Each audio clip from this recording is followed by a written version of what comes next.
apesar do vídeo estar saindo agora só em maio, né, a gente teve em abril uma situação muito interessante. A gente teve o dia 1º de abril, que é considerado o dia da mentira, né? E para algumas tradições vão falar que também era o dia de Loki, que caiu por acaso numa quinta-feira, sendo que a sexta era feriado, né? Era um dia santo para os cristãos, mas que a gente acaba comemorando. Então eu fiquei zoando, falando que o dia 1º de abril desse ano, né, era um dia quase que a história de Thor vestido de noiva, né? Vestido de Freya e sendo acompanado por Loki. E essa história ela é muito interessante porque mostra essa questão de como é que essa convivência entre Loki e todos os deuses acaba sendo. Então, hoje a gente vai estar falando sobre essa história de Thor. Para! Eu sou o Rodrigo Grola e estou invadindo Runologia! E aí, Cussa? O que está acontecendo aqui, gente?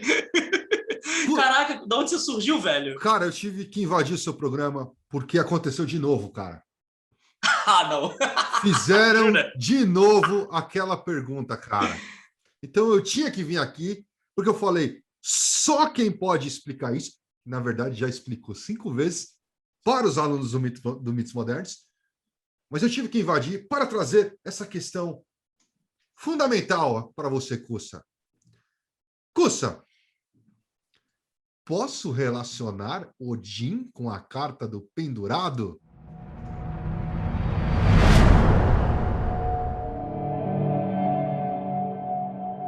Então, Grolão, a gente sempre acaba falando um pouco disso porque todo curso do Tarô, Mitos Modernos e Cultura Pop acaba vindo essa pergunta sobre Odin, o pendurado. E, na verdade, não só ela, né? Vem falando muito sobre a questão de Odin e o pendurado, Hagalaz com a torre, né? E essas relações que às vezes são feitas entre tarô com runas, né? Então, tá aí a carta do pendurado. Vamos lá, deixa eu explicar. O que acontece é o seguinte. Primeiramente, eu acho que é importante a gente fazer um primeiro ponto de observação é o seguinte. Qualquer relação que a gente for ter entre tarô e runas, ela é totalmente subjetiva do autor daquela correlação. Então, por exemplo, no caso do HKT, né, que é onde talvez muita gente tenha visto esse tipo de correlação, ela é uma correlação feita pela visão do Marcelo Del Débio, né, que no caso foi o responsável por fazer essa correlação.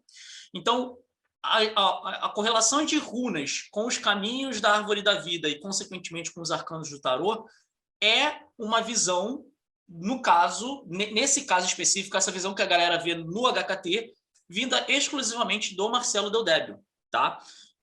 Então, o primeiro ponto é que se você for ver, por exemplo, outros tarôs ou outros autores, essas relações elas podem ser diferentes. Então, já começa aí um problema, tá? Então, o que eu costumo dizer normalmente, até nas aulas do Mitos Modernos, e se você for para lá, você vai entender muito mais do que eu vou falar aqui hoje, tá? É que você pode se utilizar do seu conhecimento, por exemplo, de tarô para começar a estudar runa, ou o seu conhecimento de runa para começar a estudar tarô. Só que aí entra um problema. Vamos pensar da seguinte forma, sei lá, eu tenho uma Kawasaki Ninja e eu tenho uma Harley Davidson. As duas são motos, certo? As duas, teoricamente, têm uma forma de direção parecida, né? Tipo, você tem a embreagem na mão esquerda, acelerador na mão direita, marcha no pé esquerdo e freio no pé direito. As duas motos são dessa forma. Só que, por exemplo, quando você sentar numa Kawasaki Ninja, você senta de uma forma, você tem um estilo de pilotagem, você tem um estilo de, sabe, aceleração, você tem uma forma de pilotar a moto na estrada.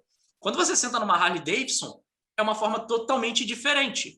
Então, assim, apesar delas terem semelhanças e você poder utilizar o conhecimento que você tem de uma para poder, tipo, facilitar o seu aprendizado na outra, não significa que elas são iguais. Então, o meu ponto aqui é, você pode utilizar o seu conhecimento de tarô para começar a aprender runa, ou utilizar o seu conhecimento de runa para poder começar a aprender tarô. Mas você tem que entender que eles são coisas diferentes e separadas, que têm algumas semelhanças em alguns pontos. Então, assim, isso é o primeiro ponto que a gente tem que deixar bem claro aqui. Então, com isso, a gente pode começar a falar, efetivamente, então, de Odin e o pendurado. Qual é a grande questão? Existe uma passagem que eu vou até pegar aqui para poder falar certinho, que está lá no Runatal. Eu sempre acabo falando muito sobre essa passagem também, inclusive, no curso de runas, que para quem gosta aí, eu diria para ficar ligado no nosso canal aqui, nas nossas redes sociais, porque tem novidades chegando, se aproximando por aí, né? Que ele fala o seguinte, né? Eu sei que eu fui suspenso na árvore fustigada pelo vento por 9 noites inteiras, ferido pela lança e devotado a Odin, eu mesmo para mim mesmo, na árvore que ninguém sabe de onde todas as raízes correm. Não me alegraram com o pão, nem com o chifre de bebê. Eu olhei para baixo e apanhei as runas, e as peguei gritando e caí dali. 9 poderosas canções eu consegui do famoso filho de Bjorn, pai de Bestla, e um gole eu adquiri do precioso hidromel vertido de Oderir. Então eu alcancei o florescimento e me tornei sábio. Cresci e me tornei poderoso. Palavra por palavra eu encontrei palavra, proeza por proeza eu encontrei proeza. Esses são os 4 versos do Havamal, onde contam como Odin teria conseguido acesso às runas, né? Como é que ele descobriu ou ganhou o conhecimento das runas. E justamente tem essa coisa dele falar que fica pendurado numa árvore, pendurado, né, por 9 dias e 9 noites. E aí a grande questão é que, por ter essa coisa de pendurado, normalmente a galera vai pegar e vai fazer essa relação com o pendurado. A questão é a seguinte, o ponto é que a gente fazer essa relação direta, eu acho ela muito incoerente. Por quê? Porque, pelo arcano do tarô, o pendurado ele é um ser, né? uma pessoa, né? Ele é a representação de uma pessoa que não tem escolhas. Sim. Ou que, tipo, tá ali e que tá, né? Não tem muito aquela coisa, ele tá, tipo, sem opções. Ele representa a imobilização diante a reestruturação do seu universo pessoal que aconteceu na Carta da Justiça, ou do ajustamento, como diria o Crowley. Então, basicamente o que acontece é que, tipo, a gente está tentando pegar toda a história de Odin, né, que é um deus que tem várias facetas, várias histórias relacionadas a ele, e está tentando pegar apenas uma pequena parte da história dele e tentando dizer assim, olha, essa pequena parte é a representação do deus como inteiro. Enquanto, se você for parar para olhar, não é. E esse é o grande ponto. Odin, e é o que eu falo, a relação ela é incoerente de você botar Odin com o pendurado, porque Odin não é só o deus que ficou pendurado na árvore, ele também é o deus que pegou e deu um olho para poder sacrificar, para poder ganhar conhecimento. Ele é o deus que andou entre os humanos para poder ganhar conhecimento e muitas vezes até fazendo brincadeiras com eles, né? Tipo, existe até umas teorias que talvez Odin e Loki seriam face tipo, de um mesmo deus, mas de perspectivas diferentes. O Odin é o cara que vai para a batalha do Ragnarok para poder tipo, enfrentar o Fenrir e morrer para o Fenrir. Ele é o deus que tipo, se absteve, não se absteve, mas que ele foi o deus que tipo, se desligou de todas as piadas que poderiam ser feitas para poder aprender uma magia que era puramente feminina. Então, assim, ele é um deus de tantas facetas que você dizer que... Tem aquele mito que ele resgatou a cabeça do próprio tio, né? Que do Mimir e colocou na fonte para receber aconselhamentos. Exato, porque ele era muito sábio. Então, assim, ele sabe de necromancia, ele sabe de magia do Seidri, ele sabe Galdri, ele sabe todos os tipos de magia. Então, assim, você teoricamente pegar apenas uma pequena parte da história desse deus, né? Que é a parte onde ele fica pendurado para ganhar conhecimento das runas, e dizer que isso é a representação do deus, é muito pequena. Seria a mesma coisa, sei lá, que, tipo, talvez uma coisa aqui mais simples, é você pegar toda a história de Hércules, que, por exemplo, tem 12 trabalhos, e falar que, tipo assim, olha, Hércules é representação do leão, porque ele matou o leão de Nemeia. Não, essa relação está incoerente, porque ele fez, 12 trabalhos. Quer dizer, 12 trabalhos são as coisas mais famosas, mas teoricamente ele fez mais coisas ainda. Sim. Então, assim, você não pode pegar uma parte da história e, tipo, tentar colocar ela como sendo a representação do todo. E esse é o grande ponto da incoerência entre Odin e o pendurado. E ainda tem aquela questão de jornadas cíclicas, né? De que o iniciado sempre retorna ao ponto do louco para enfrentar uma nova jornada. Que se você considerar este trecho, onde ele aprende as runas, como uma jornada, teria ali uma representação do deck inteiro de tarô, né? Sim. Dos arcanos maiores.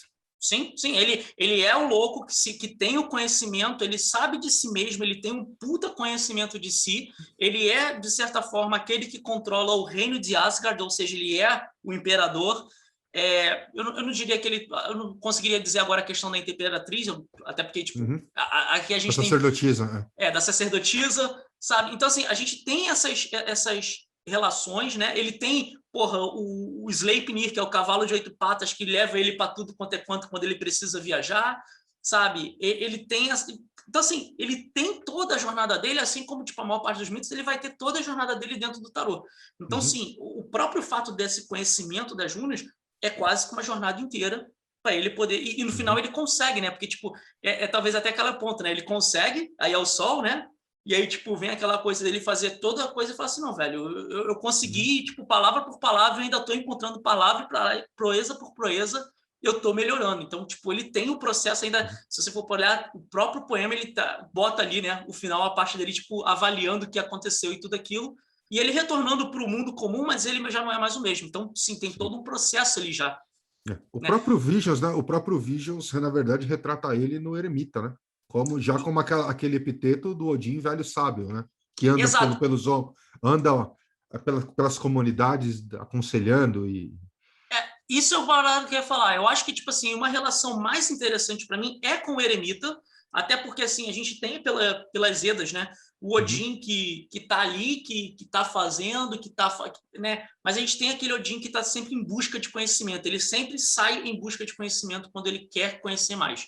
Então, para mim, a ideia de um eremita como Odin faz mais sentido do que um pendurado. E tem outras correlações também, né, Cussa, que aí talvez algumas sejam mais próximas, por exemplo, e aí falando já de não de representações míticas, mas de similaridades fortes entre runas e arcanos de tarô, né? Uma das que a gente mais comenta é a Imperatriz e E Berkana. Berkana, sim. Até porque as duas, né, tem muito essa coisa dessa energia, vamos dizer assim, materna, a ideia dessa coisa de energia feminina, energia de se conhecer, energia yang, não, yin, né? Eu sempre confundo, energia yin. Então, ela vai ter muito dessas características, né? E vai acabar ajudando. Essa relação acaba sendo muito mais próxima, tá? Aí eu vou dizer, tipo assim, já que eu usei aqui relações entre motos, é tipo dizer assim, sei lá, eu tinha falado de uma Harley, né? Pô, é você querer pegar uma Indian. Para quem não Uma sabe o que é Indian uma e Indian. uma E Harley. uma Harley. Tipo, elas são Até, muito... até eu sei o que é uma Indian, cara. Não é possível que as pessoas não saibam. Se você não sabe, dá um Google aí. Ou o Pedro deve ter botado aqui a imagem. Mas a questão é, tipo, uma Indian e uma Harley tem muito mais semelhanças do que uma Harley e uma Kawasaki Ninja. Essa é a relação que a gente está falando de semelhança que a gente vai ter entre a Berkana, por exemplo, e a Imperatriz. Né? Elas são muito mais parecidas do que as outras relações que são feitas. Elas trabalham com o mesmo tipo de energia, o mesmo arquétipo e todo esse tipo de coisa. Outra que também é muito similar, eu até peguei um outro baralho aqui, que é o vice-versa, é o carro e Raidô, né? Tanto que Exato. no vice-versa, aqui no cantinho, deixa eu deixar em foco aqui, o autor, inclusive, Não pegou, não. Não pegou foco, não, bro. Se não aparecer, se você não viu, eu mando para ele colocar a imagem aí. Mas aqui no cantinho tem uma Raido. Não tá tem focando, não. Tem uma Raido, porque também, neste caso, são muito similares, né? Sim, exatamente. É a mesma coisa. Elas têm a ideia do caminho, da jornada, de você seguir por aquela estrada, de você seguir a tua jornada que você quer. Então, elas vão ter uma semelhança muito maior do que outras cartas, né? Eu acho que talvez outra também que a gente tem uma semelhança muito grande é Soilo e o Sol, né? Elas têm as duas têm a perspectiva de ser aquela carta, né? Ou, no caso a carta ou a runa, de trazer aquela ideia de vitória, de sucesso, de você ter chegado no final da jornada com, sabe, um ponto positivo, de uma forma boa, da forma que você queria, às vezes até melhor do que você queria, coisas do tipo. Elas também são duas energias, né? A runa com o tarô são duas que vão ter muita semelhança entre si e a proximidade delas é muito maior do que qualquer outra que a gente tem aí, vamos dizer, botar dessa forma. Eu diria que, inclusive, talvez a que tem mais semelhança é Soilo e o Sol. Tem a Hagalaz também, né? A Hagalaz é a torre ou é a morte, cara? A Hagalaz é a torre, se eu não me engano, que está na relação hoje do HKT. A Hagalaz e a torre, ela tem uma perspectiva assim um pouco diferente, né? Elas têm semelhanças, aí volta novamente aquela ideia que a gente estava falando. Elas têm a ideia de quebras, de ruptura, do impacto da ruptura e coisas do tipo, mas, diferente da torre, quer dizer, aí tem aquele ponto, né? Se a gente está falando da torre para o iniciado ou se a gente está falando para a torre para um não iniciado. Mas a diferença é que, normalmente, Hagalaz, ela vai acabar trazendo uma ideia e perspectiva de que, né, no caso da runa, né, de que é um processo dolorido, é um processo que muitas vezes destrói algumas coisas, mas que também acaba sendo muitas vezes a fonte de novos processos. Enquanto a torre, por um não iniciado, muitas vezes ali é o fim do caminho. Então, tipo, tem um pouquinho essa diferença de perspectiva. No caso, por exemplo, das runas, a gente vai ter runas que são um pouco piores, vamos dizer assim, do que a Hagalaz, porque justamente elas tipo, colocam esse sentido não de que pode ser, inclusive, o fruto de algo novo, né? Não fruto, a semente de algo novo, mas que são realmente uma parada que deu merda. No caso, a Hagalaz, ela tem essa coisa da porrada, da quebra, mas ela sempre vai trazer a ideia de que você possa, daquilo, aprender algo novo e crescer, vamos botar dessa forma. Beleza, eu acho que então, acho que ficou claro, né? Acho que é isso aí. Acho que toda vez que agora alguém fizer essa pergunta, eu vou mandar assistir esse vídeo, que é mais fácil do que ficar respondendo. E o vídeo que eu ia falar hoje a gente deixa para o próximo mês, galera. Mas, mas assim, eu acho que é bem interessante a gente ter feito esse vídeo aqui, porque tipo, é uma pergunta que tipo, todo curso realmente acaba que eu acabo indo lá trocar ideia com a galera para poder falar um pouco sobre isso. E assim, volto a repetir, vou falar novamente. Tarô e runas são coisas diferentes. Você pode utilizar o conhecimento de um para aprender, começar a aprender o outro, mas chega um determinado ponto que você tem que entender que são duas coisas diferentes com algumas semelhanças e que por isso você deveria tratar elas de formas diferentes. É isso aí. E para você que assistiu esse vídeo, não esqueça de assinar o canal, tocar o sininho, dar uma pirueta para trás, Meia lua para frente e soco. Meia lua para frente, soco. Todas essas coisas que o YouTube precisa para te avisar. E, se você achou bacana, considere nos apoiar em catarse.me/lifhod, LIFHOD. E se você gosta de podcast, acho que o cara vai ter uma surpresa ainda esse mês, né, Cussa? Com certeza. Então, fique atento ao nosso canal. Fique atento aos feeds do seu agregador, porque em mais alguns dias vocês terão uma surpresa, certo? Acho que só para falar, se você ficou com alguma outra dúvida, alguma outra carta, alguma outra correlação, coloca no comentário, a gente está sempre olhando, a gente responde. E se, tipo, dependendo do que fosse, for uma parada bem coisa, a gente pode até, de repente, fazer um novo vídeo para poder debater sobre isso, mas não fique com dúvida, venha trocar ideia com a gente, porque a gente está sempre aí para poder, justamente, a ideia justamente de fazer esse canal é justamente para divulgar conhecimento, diminuir essa distância entre a gente e a galera e, tipo, dar uma forma de chegar com conhecimento legal para vocês. É isso aí. Valeu por tirar essa dúvida e por deixar isso gravado aqui, para não ter que ficar explicando isso mais vezes, Cussa. Valeu, então, galera. Espero vocês no próximo Runologia e Hail! Abraço.